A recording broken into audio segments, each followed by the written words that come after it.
કરો મંગલાચરણ ચિંતા સંતાનાંતારો યકાદામૃજરે નવ સ્વીયાનંદં નિરાચાર્યનુગ્રહતો જંતુ સર્વદુઃખાતિગો ભવેत् તમહં સર્વદા વંદે શ્રીમદ્વલ્લભનંદનम् અજ્ઞાનાતિમિરાન્ધસ્ય જ્ઞાનાંજનશલાકયા ચક્ષુરુન્મીલિतं येन तस्मै श्रीगुरवे नमः नमामि हृदये श्रीमीनाक्षीराब्धिशयनं लक्ष्मी सहस्रलीलाभिसेव्यमानं कलानिजं चतुर्भिश्च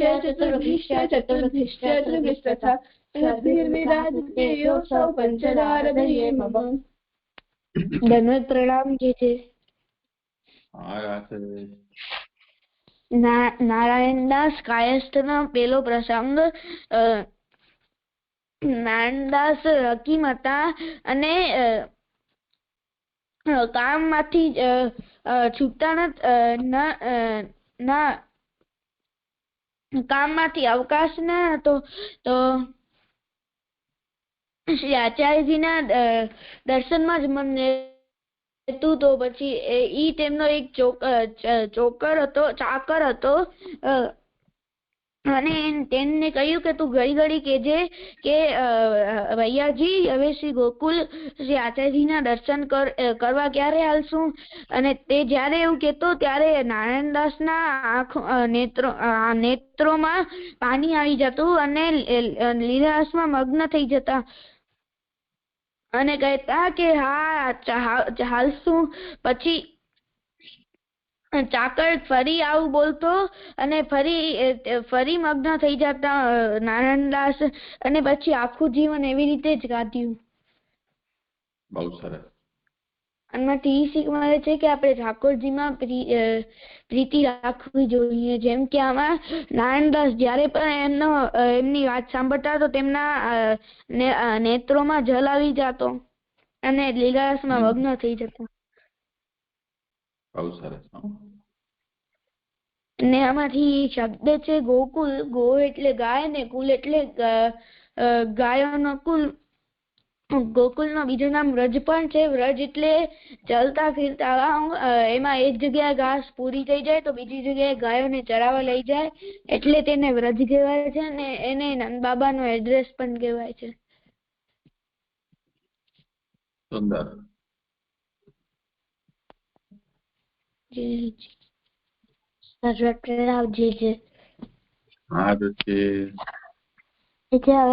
દશાવતારમાં હવે નવમો અવતાર શ્રી કૃષ્ણ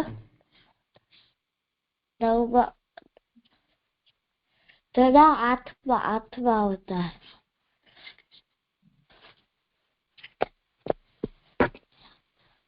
નવમો અવતાર શ્રી કૃષ્ણજી તો હતો. પછી ત્યાં આઠમો અવતાર શ્રી કૃષ્ણજી નો હતો. પણ ત્યાં પછી કંસ બહુ ક્રૂર હતો. તેમાં એને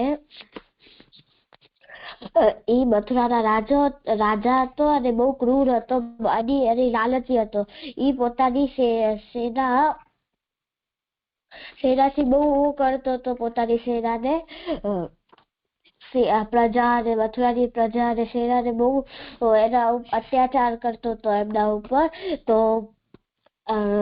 બધા એમનાથી ડરતા હતા. કંસથી બધા ડરતા હતા. ત્યારે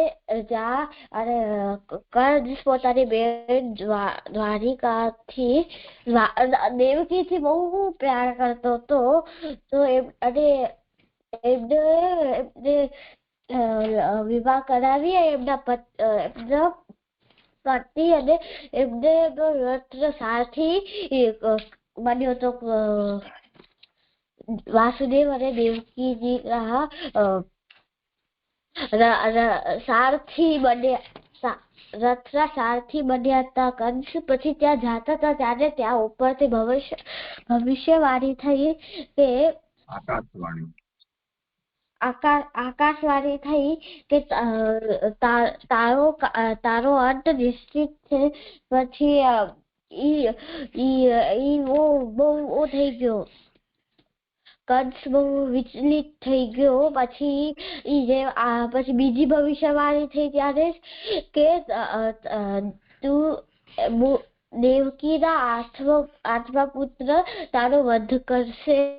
તો ત્યારે ઊભો થઈ કંસ દેવકીને મારવા જતો હતો. ત્યારે વસુદેવજીએ એમને રોક્યો અને એમને કીધું કે ના, તમે અમને મારો નહીં, હું જેટલા બી સંતાન થશે હું તમને આપી દઈશ, હું વચન દઉં છું. થઈ ગયું. અચ્છા, આમાં કોઈ શબ્દ કે કોઈ પ્રશ્ન કે શીખ? તો હું પૂછું, અવતાર એટલે શું? અવતાર એટલે કે ઠાકોરજી છે એ પોતાનો પૃથ્વી ઉપર પોતાનો અવતાર લીએ, કોઈ બી રૂપે પોતાનો અવતાર લીએ એને પ્રકટ થાય એને અવતાર કહેવાય.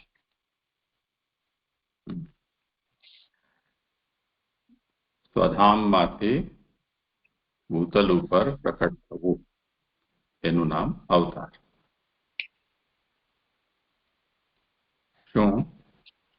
સ્વધામમાંથી ભૂતલ ઉપર પ્રકટ થવું એને અવતાર કહેવાય. આપણે બહુ શરૂઆતમાં આ વિષય ઉપર ચર્ચા કરી હતી. ત્યારે આપણે અવતારના જુદા જુદા પ્રકાર હોય છે એ પણ સમજ્યા હતા. યાદ છે?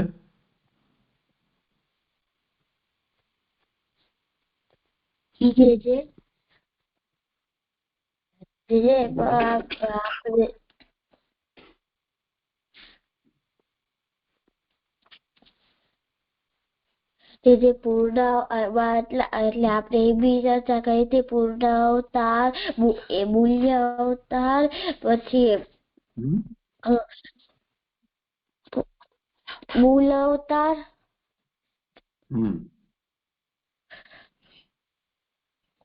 ગુણ અવતાર અને અંશ અવતાર. જે આપણે આ ચાર હતા. એનો અર્થ શું થાય? એટલે પૂર્ણ અવતાર એટલે કે ઠાકોરજીએ પોતાનો ઠાકોરજી પોતે જેમાં હોય એ જ રૂપમાં પ્રકટ થયા હોય આખા. એટલે પોતે શ્રી કૃષ્ણ અને રામચંદ્રજી એ પૂર્ણ અવતાર છે.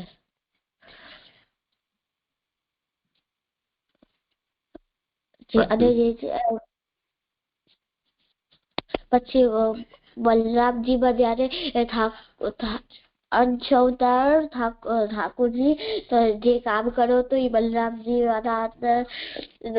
વારા કરાવતો એમના અંદર જાય, એ કામ કરી અને પાછા બારે આવી ગયા. એટલે અંશ અવતાર કહેવાય.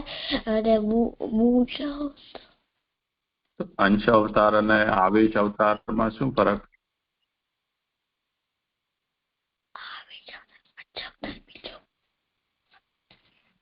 ખબર એ હમણાં જે કહ્યું ને બલરામજીનું, એ આવેશ અવતારનો અર્થ સમજાવ્યો છે.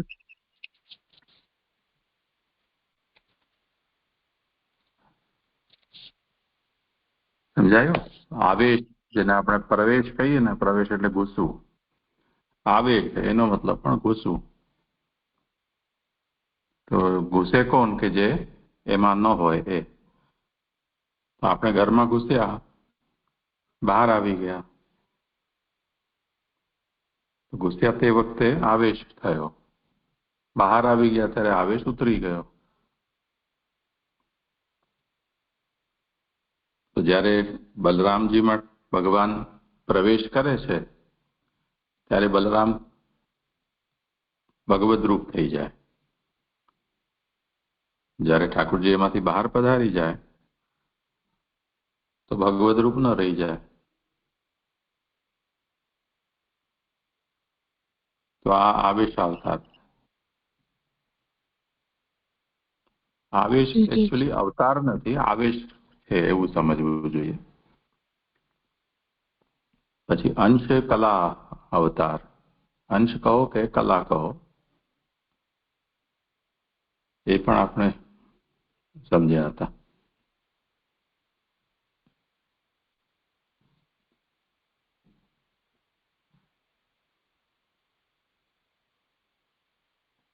એનું ઉદાહરણ બતાવો.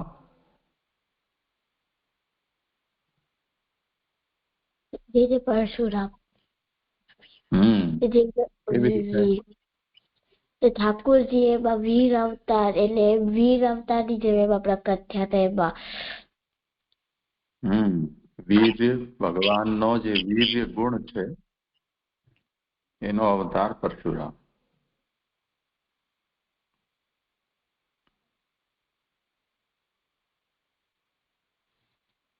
છે.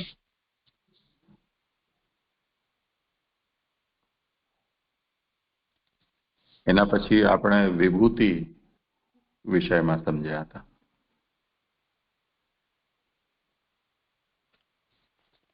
યાદ નથી. और કોઈ બતાવો ત્યાં જેમને આ યાદ હોય.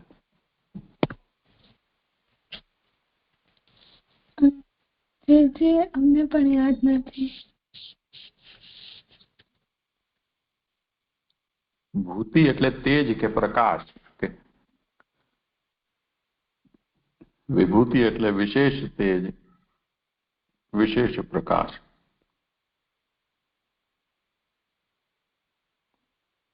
અથવા એનર્જી કહો, ઊર્જા, વિશેષ ઊર્જા. આપણે એ વાત તો જાણીએ છીએ કે બધાનું મૂળ ભગવાન છે. ભગવાને નાના મોટા સ્વરૂપો ધારણ કર્યા છે. આપણે પણ ભગવાનના જ કોઈને કોઈ રૂપ છીએ. કોઈકમાં ભગવાને પોતાની ઊર્જા કે એનર્જી ઓછી માત્રામાં રાખી છે, કેટલાકની અંદર વધુ માત્રામાં પ્રકટ કરી છે. જે લોકો ઓલિમ્પિકમાં અને એ બધામાં નેશનલ કે ઇન્ટરનેશનલ લેવલે મેડલ મેળવે છે,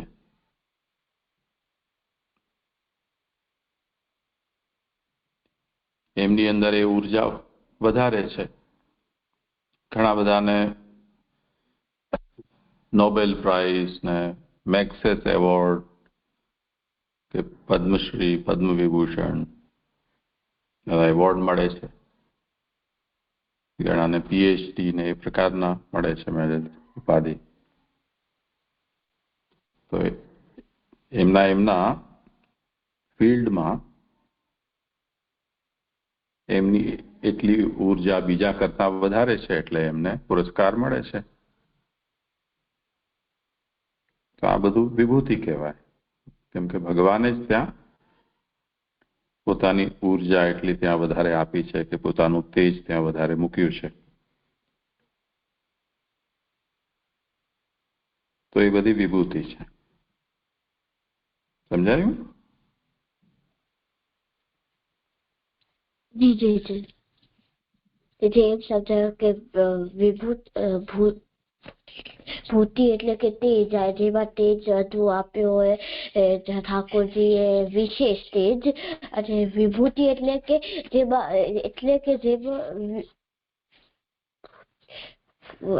વિભૂતિ એટલે કે જેમાં વિશેષ એટલે ઓછું તેજ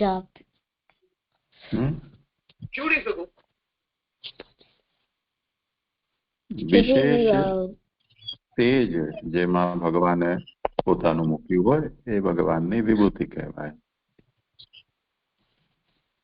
વિશેષ તેજ જેમાં ભગવાન મૂક્યું હોય એને વિભૂતિ કહેવાય. અને જેમાં જે ઠાકોરજીએ પોતાનું ઓછું તેજ મોકલ્યું હોય એને ભૂતિ કહેવાય. નહીં, એને કઈ ન કહેવાય.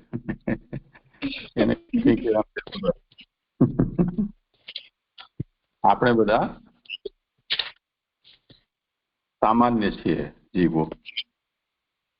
આપણા વચ્ચે આપણે એમ કહીએ કે જેમ શ્રી મહાપ્રભુજી છે તો વિભૂતિ છે. એવી રીતે ભક્તોમાં જો આપણે વિચાર કરીએ તો જેમ પદ્મનાભદાસજી, સંતદાસ ચોપડા, સુરદાસજી, વિભૂતિ છે એવી રીતે. સારું, ચાલો.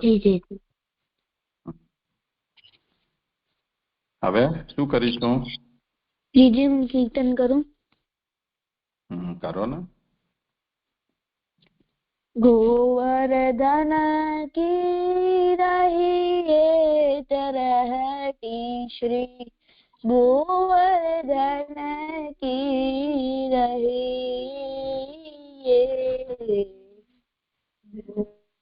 गोवर्धन की रही श्री गोवर्धन की रही नित प्रतिमदन गोपाल लाल के चरण कमल चित लइए तरहटी श्री गोवर्धन की रही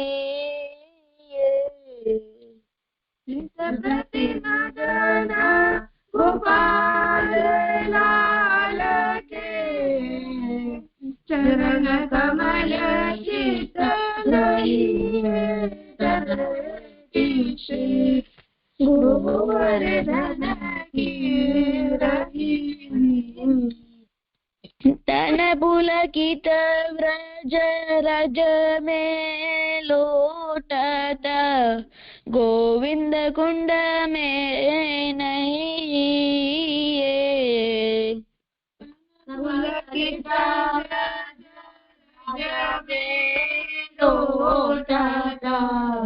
गोविंद कुंड में नहीं रसिक प्रीतम हित चित की बाटे श्री गिरिधारी जूसो कहिए तरहटी श्री गोवर्धन की रही रसिक प्रीतम हित चित की बाटे गिरिधारी जूसो कहिए गोवर्धन की रही गोवर्धन की रही तरहटी श्री गोवर्धन की रही जी થઈ ગયું.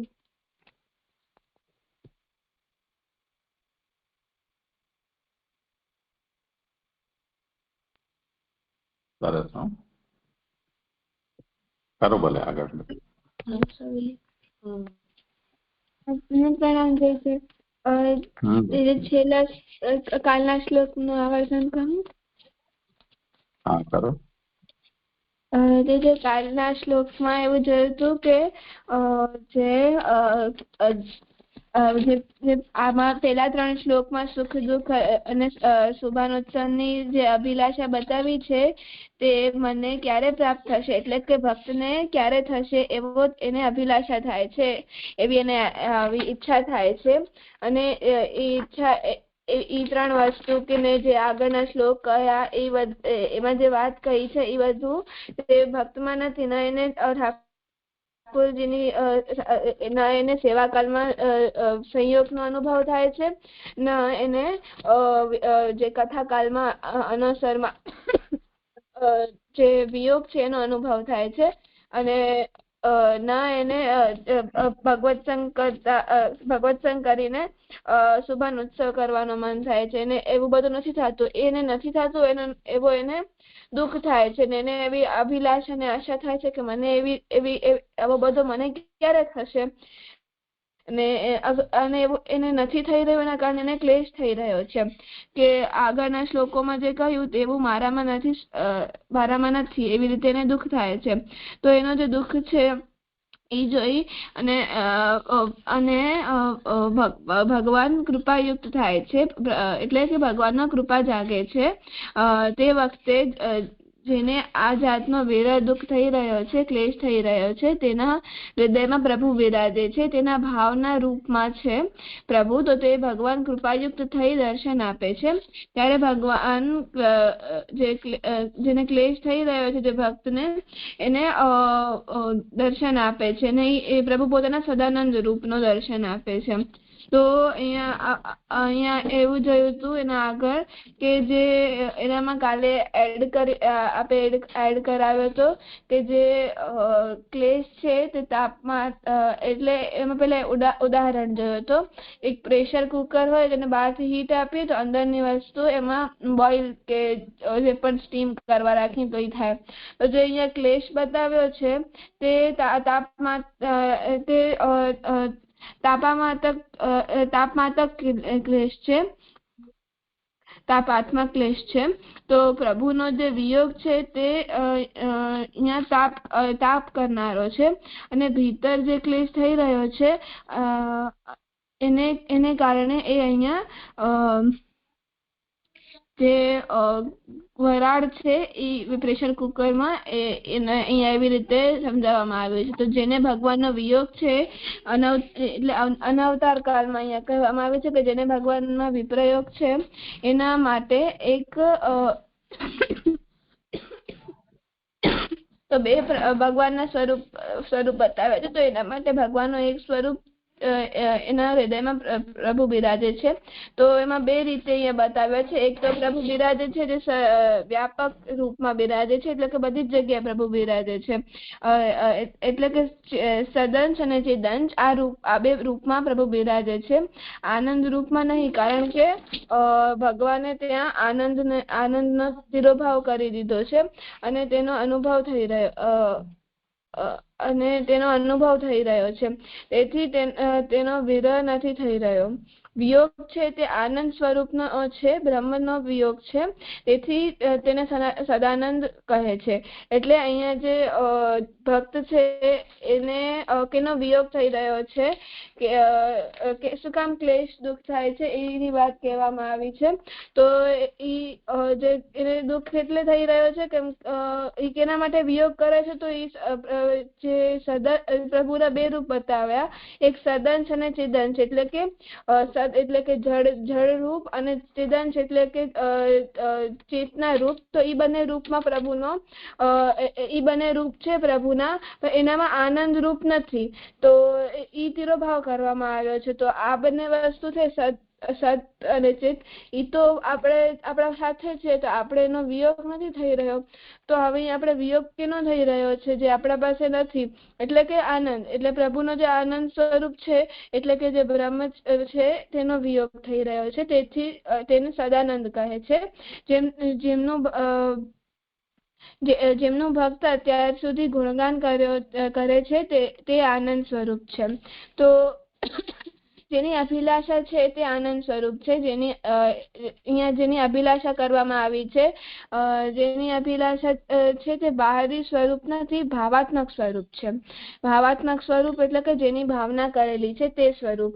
તો અહીંયા એક એક્ઝામ્પલ જોયો તો કે શ્રી કૃષ્ણ અને રૂકમિણીજીનું. તો રૂકમિણીજીએ શ્રી કૃષ્ણના દર્શન નતા કર્યા, પણ એમના ગુણગાન સાંભળ્યા હતા ને એ જ પ્રમાણે એમણે ઇમેજિન કરી લીધો હતો કે પ્રભુ કેવા હશે, એમના સુંદરતા, એમના વીર બધાનું જ એમણે ખાલી સાંભળ્યું હતું,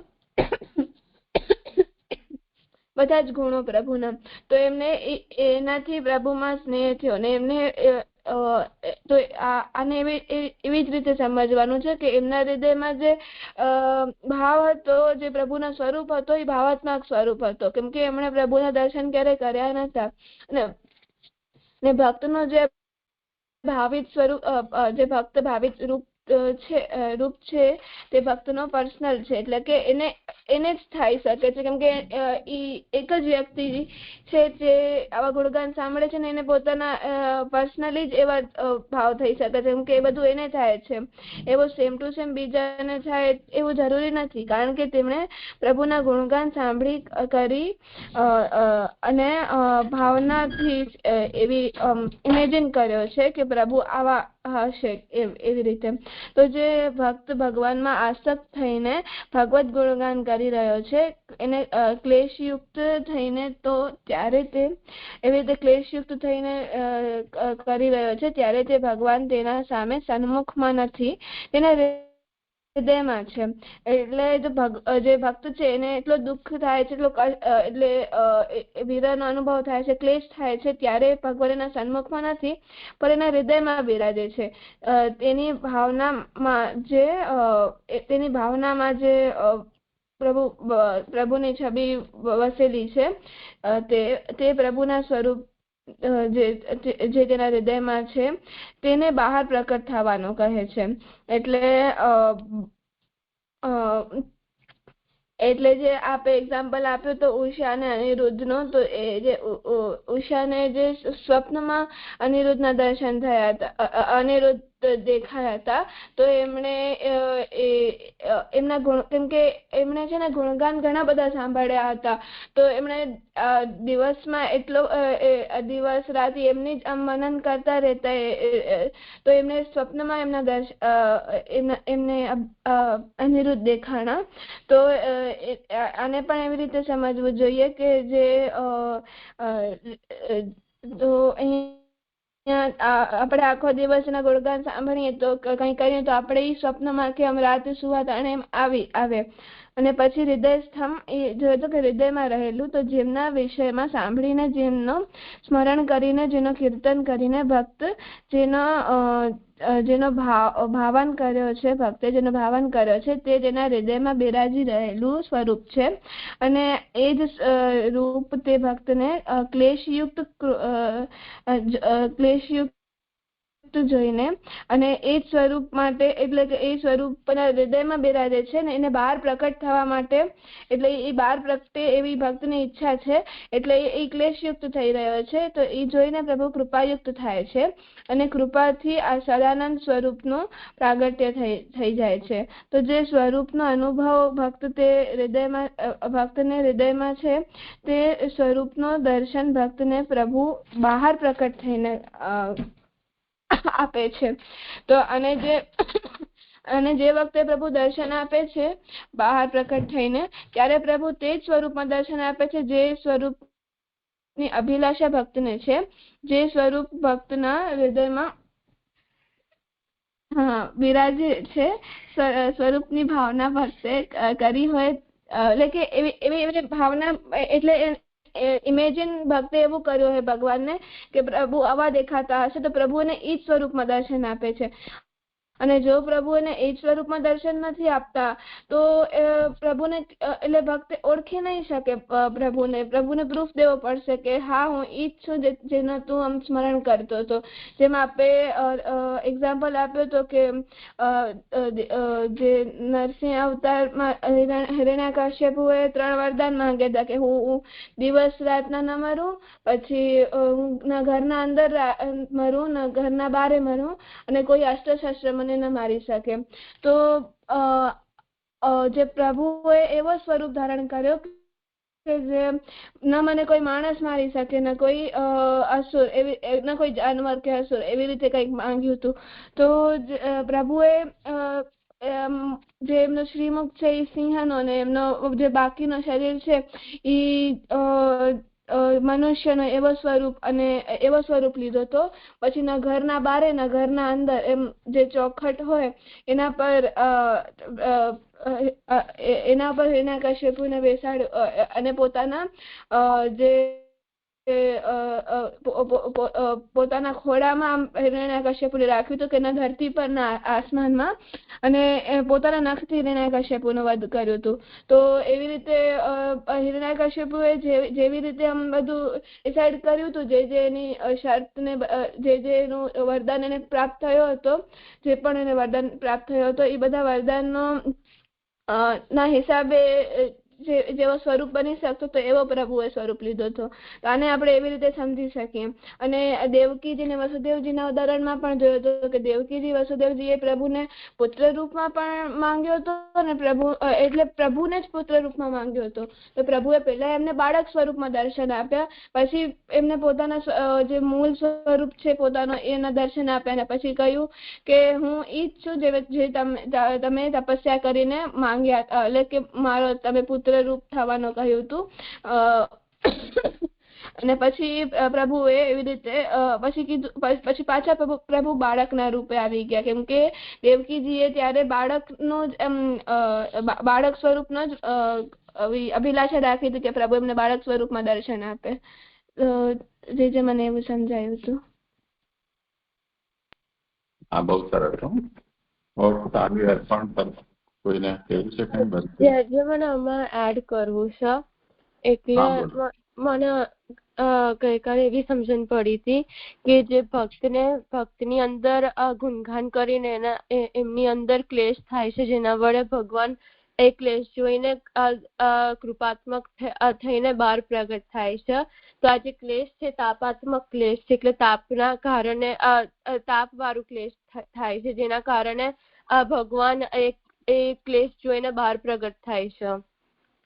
તો આ પ્રભુનો જે વિયોગ છે તાપ કરનારો છે, અને જેવી રીતે ભક્તિએ સમજાયું કે એ પ્રભુનો વિયોગ જે તાપ કરનારો છે, અને ભીતર જે ક્લેશ થઈ રહ્યો છે એના કારણે જે પ્રેશર કુકરના જેમ જેની અંદર જે વરા છે એના જેમ છે.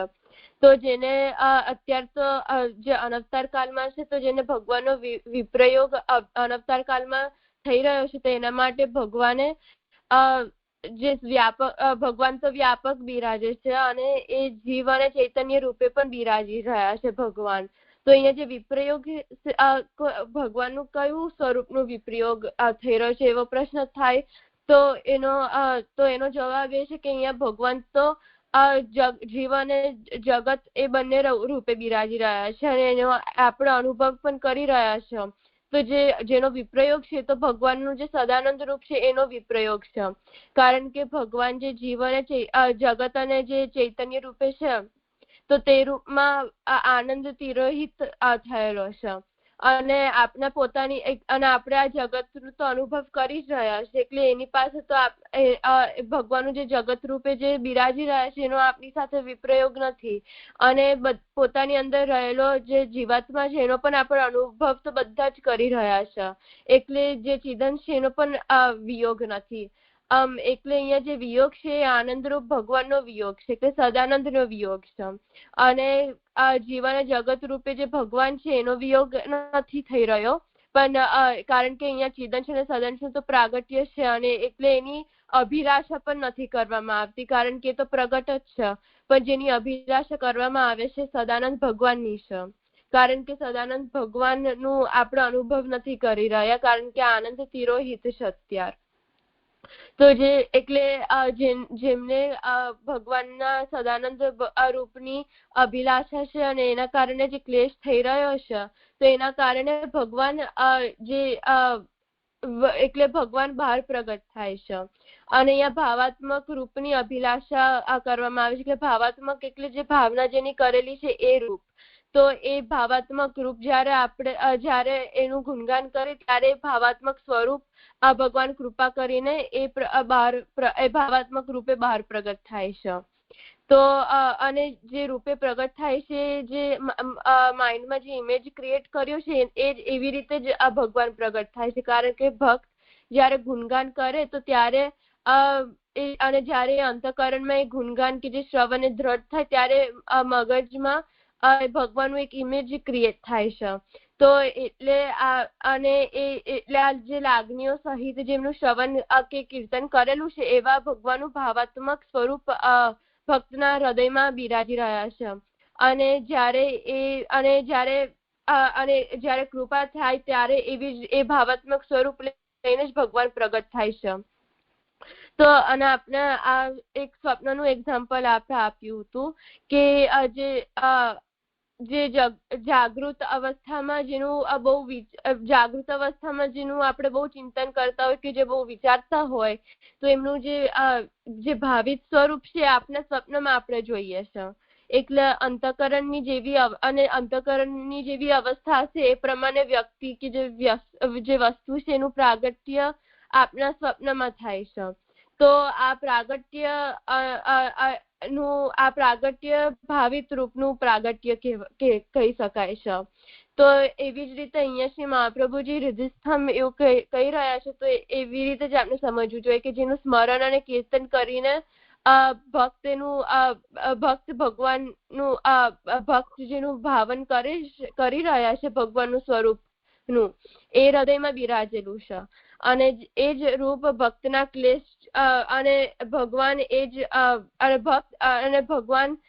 ભક્તના ક્લેશ કૃપાયુક્ત બનીને સદાનંદ સ્વરૂપ બહાર પ્રગટ થાય છે. ખાલી આ જે સ્વપ્નનું એક્ઝામ્પલ અને આ જે કોન્ટેક્ટ છે એનામાં થોડાક ડિફરન્સીસ છે. કારણ કે સ્વપ્નમાં જે અનુભૂતિ કરીએ છીએ એ અવાસ્તવિક છે. કારણ કે જે સ્વપ્નમાં જોઈ રહ્યા છે આપણા શરીરને ફિઝિકલી ઇમ્પેક્ટ નથી કરી રહ્યું. પણ આપણે ભગવાનના કોન્ટેક્ટમાં જોઈએ કે જ્યારે ભગવાન બહાર પ્રગટ થાય છે તો એ તો વાસ્તવિક રૂપ છે, એ અવાસ્તવિક નથી. પણ જે સ્વપ્નમાં જે થઈ રહ્યું છે એ અવાસ્તવિક છે, રિયલ નથી થઈ રહ્યું. તો સ્વપ્નમાં બાહ્ય અનુભૂતિ તરીકે વાસ્તવિક નથી કહેવાતું. અને પણ ભગવાનના કોન્ટેક્ટમાં જોઈએ તો ભક્તને તો સ્વયં ભગવાન તો ભક્તને જે હૃદયમાં બિરાજી રહ્યું છે બહાર પ્રગટ થાય છે. એટલે અને એ વાસ્તવિક કહેવાય છે. તો આ સ્વપ્નના એક્ઝામ્પલમાં જાગૃત અવસ્થામાં જે ભાવન કરીએ છીએ એ ભીતર થાય છે અને એનું પ્રાગટ્ય પણ સ્વરૂપના રૂપમાં ભીતર જ થાય છે, સ્વપ્નના રૂપમાં ભીતર જ થાય છે. પણ ભગવાનનું બહાર પ્રાગટ્ય થાય છે અને ભાવન કોઈ પણ અવસ્થામાં થઈ શકે છે, જાગૃત હોય કે અજાગૃત. એટલે એવી રીતે થોડોક સ્વપ્નના એક્ઝામ્પલમાં ને અહીંયા થોડાક ડિફરન્સીસ છે. અને આપણે જે રસશાસ્ત્રનું પણ સમજાવ્યું હતું કે રસશાસ્ત્રના દ્રષ્ટિથી ભગવાન જે બહાર પ્રગટ થાય છે એ ભક્તના ભાવનું આલંબન છે. એટલે આલંબન વિભાવ અને ઉદ્દીપન વિભાવ એવી રીતે બે છે. અને આલંબન વિભાવ એટલે રસનું આલંબન અને ઉદ્દીપન વિભાવ એટલે રસનું પ્રાગટ્ય. એટલે અહીંયા જે ભાવિત સ્વરૂપ છે આલંબન વિભાવના રૂપમાં બહાર પ્રગટ થાય છે ભગવાનનું. અને અહીંયા એવું પણ સમજવું જોઈએ કે જે પણ સ્વરૂપ બહાર પ્રગટ થાય છે ભક્તે જે વિચારેલું સ્વરૂપ છે એવી રીતે જ ભગવાન પ્રગટ થાય છે બહાર. એટલે ભક્તને પણ સંતોષ મળી શકે. એટલે એવી રીતે જુદું જ સ્વરૂપ લઈને ભગવાન પ્રગટ નથી થતા. પણ જે સ્વરૂપ ભક્તે જ્યારે ગુણગાન કરીને અને જ્યારે ગુણગાન અંતઃકરણમાં દ્રઢ થાય અને જે મગજમાં જે ઠાકોરજીનું રૂપ નું સ્મરણ કરી રહ્યા છે એ જ રૂપમાં ભગવાન બહાર પ્રગટ થાય છે. એવું એટલું સમજીતી જજો. સુંદર. જે ખાલી જે આલંબનનું ખાલી સમજાવશો ફરીથી? એકદમ નથી સમજણ પડી. એ આલંબનનો મતલબ? હા, ભક્તિ તને યાદ હોય તો કર વિશે.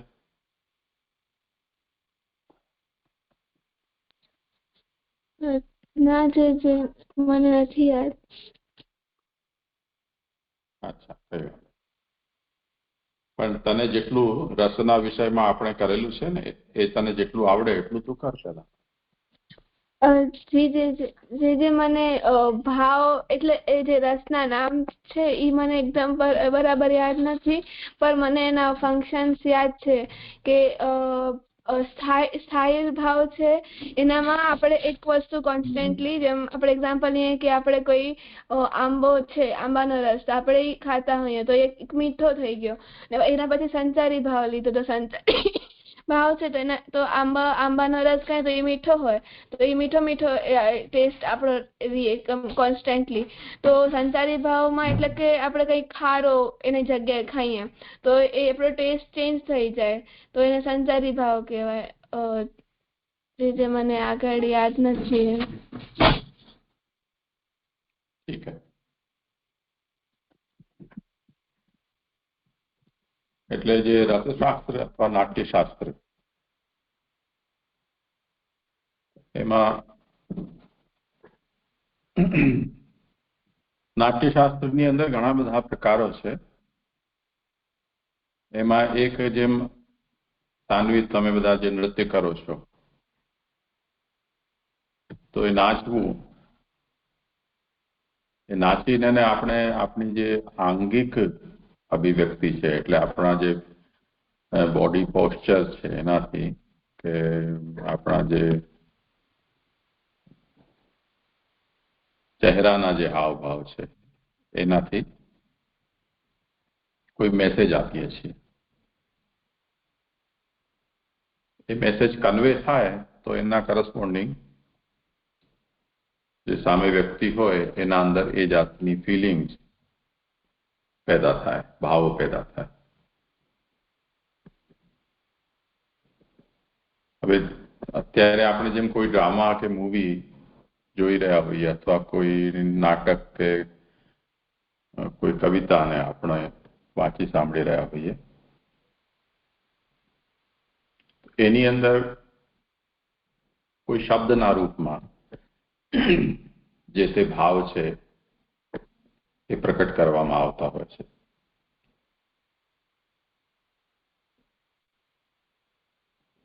નાટક હોય એની અંદર સંવાદ, વેશ,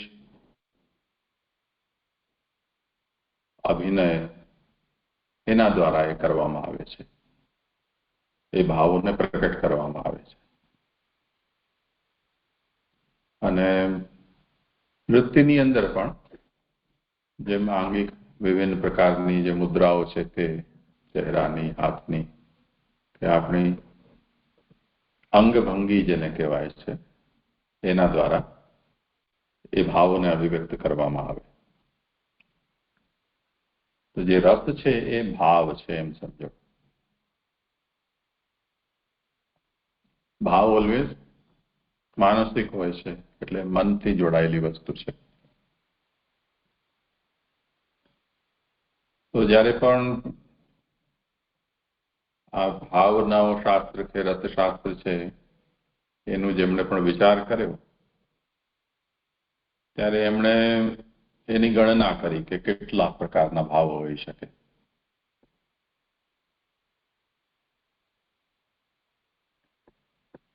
તો એના અંદર શરૂઆતમાં 9 પ્રકારના રસ કે ભાવ એ લોકોએ ગણ્યા. પછી બધાએ પોતપોતાની એનાલિસિસ કરી અને એની એક વખત જે ડેફિનેશન ફિક્સ કરી, પછી ડેફિનેશન જે પણ ભાવ ઉપર લાગુ પડે એ ભાવ પછી રસશાસ્ત્રમાં એડિશનલ ભાવ તરીકે માન્ય થતા ગયા. પણ અત્યારની સ્થિતિમાં લગભગ 10 પ્રકારના રસ કે ભાવ બધા લોકો એક્સેપ્ટ કરે છે. જેમ હસવું, આપણે હસીએ તો એ હાસ્ય રસ છે. રડીએ તો કરુણ રસ, પછી ગુસ્સામાં કોઈ દેખાય તો રૌદ્ર રસ થયો, ઉત્સાહ અલગ અલગ જાતના પ્રકટ થાય તો વીર રસ થાય, ડર લાગી રહ્યો છે તો ભયાનક, પ્રેમ જાગી રહ્યો છે તો શૃંગાર રસ છે, કોઈને જોઈને આપણને આશ્ચર્ય થઈ જાય, ઓહ કેવું છે, તો અદ્ભુત રસ થઈ ગયો. અને કોઈ પણ પ્રકારની ફિલિંગ જાગૃત ન થતી હોય તો શાંત રસ થઈ ગયો. જેને જોઈને આપણે ઉલટી આવે, ઉબકા આવે, ઘૃણા પેદા થાય તો બીભત્સ રસ થયો. અને ભગવાનમાં ભક્તિ થઈ તો પ્રેમ થયો તો એ ભક્તિ રસ થયો. એવી રીતે પછી કેટલાક લોકો કહ્યું કે નહીં, હજી જે શૃંગાર અને ભક્તિ રસથી એક જુદું વાત્સલ્યને પણ રસ માનવું જોઈએ. તો પછી એમણે એને એમાં ઓર ઉમેર્યું તો 11મો રસ વાત્સલ્ય રસ થયો. હવે મૂળ પ્રશ્ન એ છે કે આ બધી તો નામ આપણે લોકમાં જે પ્રયોગ કરીએ છીએ તેના તે જ છે, પણ એને રસ તરીકે આઈડેન્ટિફાઈ કરવાનું કારણ શું છે? તો એ લોકોએ રસશાસ્ત્રીઓએ એટલે ભરત મુનિ જે છે નાટ્યશાસ્ત્રના રચયિતા, એમણે એની એક ડેફિનેશન કરી કે રસ કોને કહી શકાય. તો એમણે એમ કહ્યું કે વિભાવ, અનુભાવ અને વ્યભિચારી ભાવ, એનાથી જે ભાવ સ્થાયી ભાવ પેદા થાય છે એ રસ કહેવાય છે. તો રસનો મતલબ જેને જે સ્થાયી હોય એ રસ, સ્થાયી ભાવને રસ કહેવાય છે. સ્થાયી ભાવ કેવી રીતે પેદા થાય છે? તો વિભાવથી, અનુભાવથી અને વ્યભિચારી ભાવથી.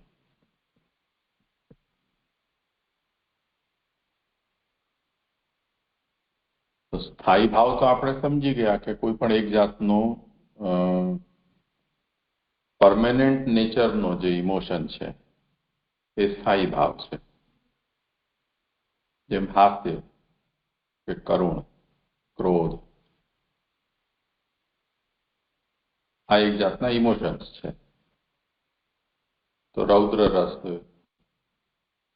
ભયાનક રસ, કરુણ રસ, આ બધા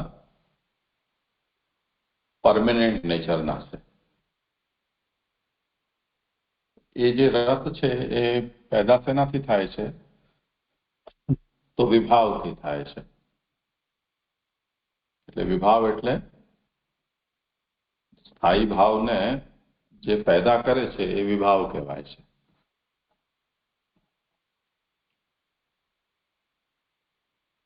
એના મુખ્ય રૂપથી બે પ્રકાર છે, આલંબન વિભાવ અને ઉદ્દીપન.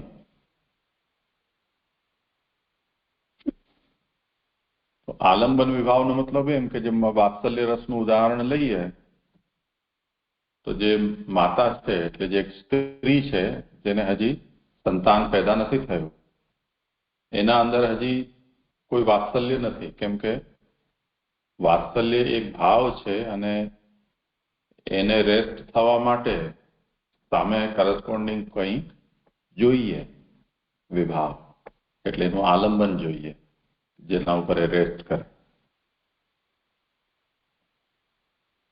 તો જ્યારે માતા બને અને એને સંતતિ થાય તો એ સંતતિ એના માટે એના ભાવનો વાત્સલ્ય રૂપ જે ભાવ છે કે રસ છે એનું આલંબન બની ગયો.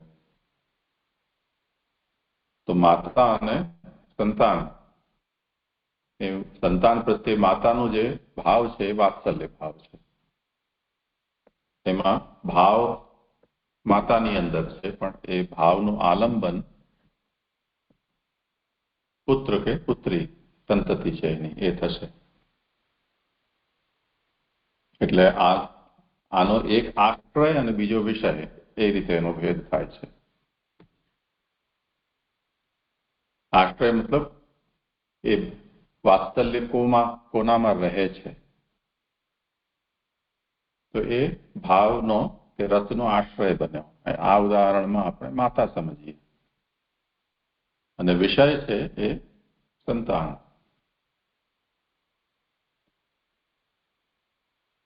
તો જેના અંદર એ ભાવ જાગૃત થાય છે એ ભાવનો આશ્રય કહેવાશે, અને જેના પ્રતિ કે જેના માટે એ ભાવ જાગૃત થાય છે એ એનો વિષય થયો. તો દાખલા તરીકે શ્રી કૃષ્ણ અને યશોદા, તો યશોદા વાત્સલ્ય ભાવનો આશ્રય છે, કૃષ્ણ એના વિષય થયા. તો એ આલંબન વિભાવ છે શ્રી કૃષ્ણ. યશોદાનું વાત્સલ્ય કોનામાં રહ્યું? તો શ્રી કૃષ્ણમાં રહ્યું.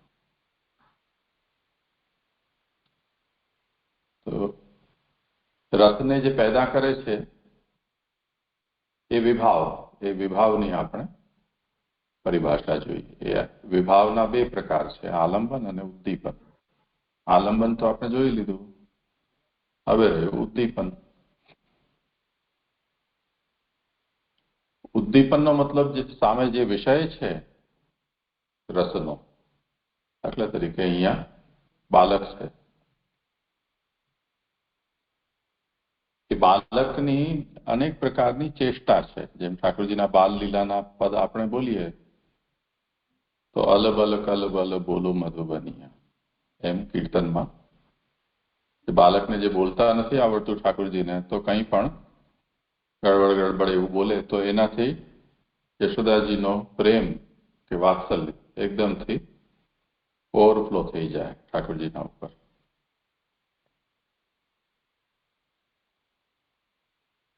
તો જે રસનો આલંબન છે એ આલંબન એ પ્રકારની ક્રિયા ચેષ્ટા કરે કે જેનાથી રસના આશ્રયમાં એ રસ એકદમથી ઉભરાય, એને ઉદ્દીપન વિભાવ કહેવાય છે.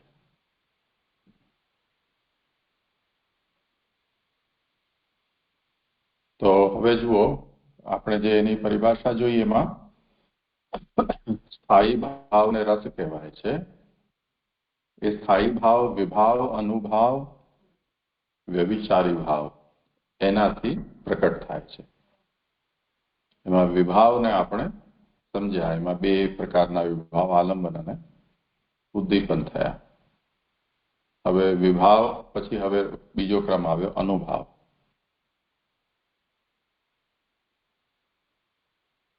અનુભાવ જે છે એ વિષયના અંદર નહીં, વિષયની અંદર વિભાવ હોય છે. અનુભાવ જે છે એ રસનો જે આશ્રય છે એના અંદર થતી જે પ્રતિક્રિયાઓ છે, રિએક્શન છે કે ચેષ્ટાઓ છે એને કહેવાય છે. એટલે વિભાવની જે ચેષ્ટાઓ ઠાકોરજીનું અંગૂઠો ચૂસવું કે ન સમજાય એવા શબ્દો અલબલ કલબલ બોલવું કે ઘૂંટણિયા ચાલવું, એ પ્રકારના ભગવાનના કે વિષયના વિભાવથી રસનો જે આશ્રય છે એના અંદર જેમ વાત્સલ્ય, એ વાત્સલ્ય જે પ્રકટ થાય અને એને કારણે એ જે કંઈ પણ ચેષ્ટા કરે. તો આપણે જોઈએ છીએ કે જેને નાનું બાળક થયું હોય એને આપણે જોઈએ તો બાળક જેવું બોલે એવું એ પણ હું એવું બધું બોલે. માં પણ એની માની ઉંમર અને બાળકની ઉંમરમાં તો ઘણો બધો ફરક છે, પરંતુ બાળક જેવી ચેષ્ટાઓ એ વાત્સલ્ય રસના ત્યાં પ્રાકટ્યને કારણે રસનો આશ્રય જે છે એના અંદર પણ, એટલે માતાની અંદર પણ એ પ્રકટ થવા લાગે છે. આ બધા અનુભાવ છે.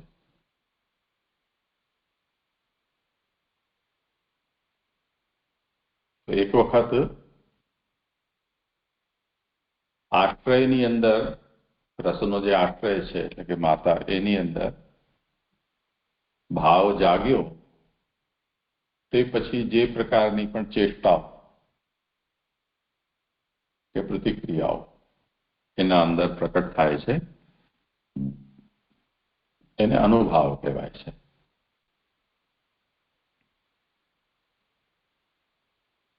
હવે જે પ્રકારનો ભાવ છે તેના ઉપર એ બધું નિર્ભર કરશે.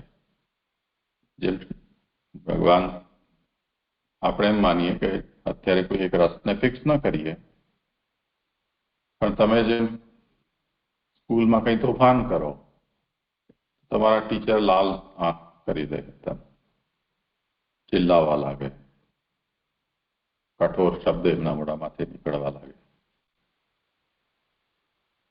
તો આ તમારી રસનો જે વિષય છે એ આલંબન અને ઉદ્દીપન વિભાવને કારણે રસનો જે આશ્રય તમારા શિક્ષક, એના અંદર ક્રોધ પેદા થાય, રૌદ્ર. તો આ રૌદ્ર રસનો ત્યાં આવિર્ભાવ થઈ ગયો અને રૌદ્ર રસનો અનુભાવ ક્રોધ છે.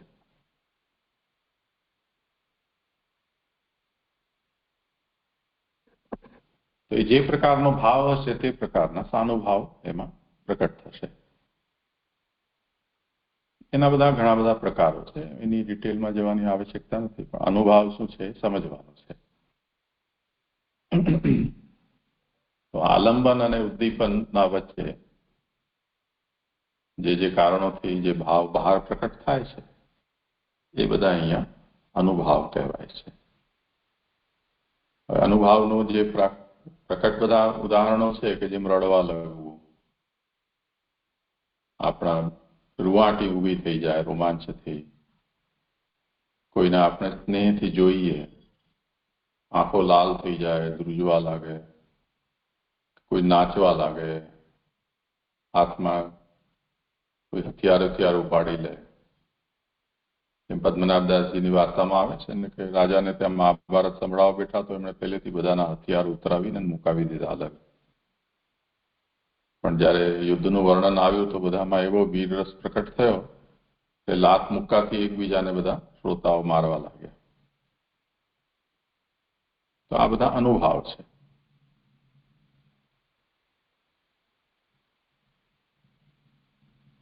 અને તે પછી છે વ્યભિચારી ભાવ અથવા સંચારી ભાવ. કોઈ સ્થાયી ભાવ અને સંચારી ભાવ, એમ ભાવના મુખ્ય બે પ્રકાર છે. તો દાખલા તરીકે આપણે શ્રી રામ ચરિત્ર છે એ સ્ટેજ ઉપર એનેક્ટ કરી રહ્યા છે. શ્રી રામચરિત્રનું જે શ્રોતા છે કે દર્શક છે એ ભક્તિભાવથી ત્યાં બેઠો છે એનો આનંદ લેવા માટે. તો ચપ્પલ ઉતારીને, હાથ જોડીને, એકદમ પગ સંતાડીને, શુદ્ધ પવિત્ર થઈને રામલીલા કોઈ જોઈ રહ્યું છે. તો એના અંદર મૂળતઃ ભક્તિભાવ છે, એનો સ્થાયી ભાવ કે શ્રી રામ પ્રત્યે એને મહાત્મ્ય અને પ્રેમ પ્રકટ થયા કરે છે. પણ જે વખતે રામ જન્મનો પ્રસંગ આવે છે તે વખતે દશરથજી, કૌશલ્યા વગેરે જે રીતે શ્રી રામચંદ્રજીને બાલ લીલાને નિરખે છે કે એમને જે રીતે લાડ લડાવે છે એને જોઈને કે એને સાંભળી વાંચીને જે શ્રોતા છે એના અંદર પણ વાત્સલ્ય રસ પેદા થાય છે. પણ આ વાત્સલ્ય રસ સ્થાયી નથી, કેમ કે જેવું વિશ્વામિત્ર આવીને દશરથજીને કહે છે કે હવે અમારે ત્યાં બધા રાક્ષસો બહુ હેરાન કરે છે, યજ્ઞ કરવા દેતા નથી, તો અમે તમારા પુત્રને લઈ જઈએ. તો પાછા વિશ્વામિત્ર ઉપર ગુસ્સો આવી જાય છે. દશરથજીને પણ બહુ દુઃખ થાય છે, આટલા નાના બાળક, હજી તો એમને કંઈ આવડતું નથી. તો દશરથજીના જે શબ્દો છે એને સાંભળીને તે વખતે કરુણ રસ પેદા થઈ જાય. ફરી પાછા વિશ્વામિત્રને ત્યાં પહોંચીને શ્રીરામ બધાનો વધ કરે, તાડકા વગેરેનો,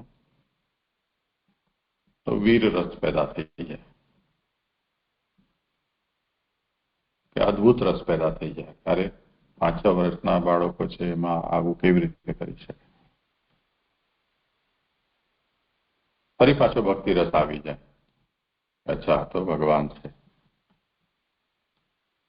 તો સ્થાયી ભાવ અને આ સંચારી ભાવ, તો આપણે જોયું કે બાલ ચેષ્ટાઓથી વાત્સલ્ય પેદા થાય તો એ સંચારી ભાવના રૂપમાં વાત્સલ્ય રસ આવ્યું, પછી કરુણ રસ આવી ગયું, પછી વીર રસ કે અદ્ભુત રસ આવી ગયો. આ બધા સંચારી રસો છે, એટલે એ આવી જાય છે, સ્થિર નથી રહેતા.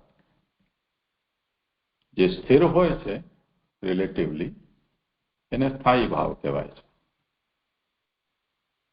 તો હવે વિભાવ, અનુભાવ અને સંચારી ભાવથી જે સ્થાયી ભાવ પ્રકટ થાય છે એને રસ કહેવાય છે. આ એની પરિભાષા છે. એ રસ 10 કે 11 પ્રકારના આપણે કહી શકીએ. બીભત્સ, હાસ્ય, કરુણ, રૌદ્ર, વીર, ભયાનક, શૃંગાર, અદ્ભુત, શાંત, ભક્તિ, વાત્સલ્ય વગેરે. એ રસનું પ્રાકટ્ય વિભાવોથી થાય છે. એ 2 પ્રકારના છે, આલંબન અને ઉદ્દીપન. એટલે રસનું જે આલંબન છે એ આલંબન વિભાવ કહેવાય છે. એટલે વાત્સલ્યમાં જે બાલક છે તે આલંબન છે રસનો, વાત્સલ્ય રસનો. અને રસ જેમાં પ્રકટ થાય છે તે એનો આશ્રય કહેવાય. બાલક જે છે એ એનો વિષય કહેવાય. પછી જે બાલકની ચેષ્ટાઓ જેને કારણે માતાની અંદર તે પ્રકારના ભાવ જાગે એ ઉદ્દીપન વિભાવ કહેવાય છે.